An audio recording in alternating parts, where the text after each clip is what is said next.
দাদা একটু দাঁড়াইলেনি, তোমার সাথে একটু আলাপ আছিল বুঝনি। কোনে যাচ্ছ, একটু থামো। আলু তুলবে যাচ্ছি, কি করবি কনি?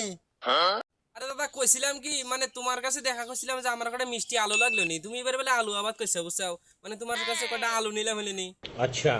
আলু তো চাইছিলি, আলু তো আমি কোলেস্ট্রল থুই আইছি, এখন চৌত্রি মাসে আসিস দিবানি।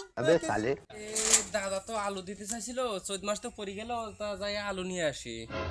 গাদার মা, তুই বাড়ি থাকিস, আমি দাদার কাছে আলু আনবে গেলাম বুঝছিস। ঘরের মধ্যে থাকিস তো দাদা, ওই তো দাদা এনে বয়ে আছে, দেখি দাদা কি কয়, আলুটা নিয়ে আসি যাই। ওই দাদা কি খবর, কিরম আছো? এই যে আলু নিতে আইলাম।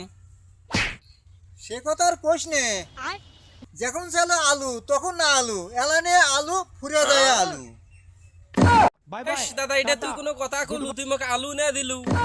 চর যখন আছে গার্বনি আলু, আবার আসিস দিবানি আলু, চিন্তা করছো কেন?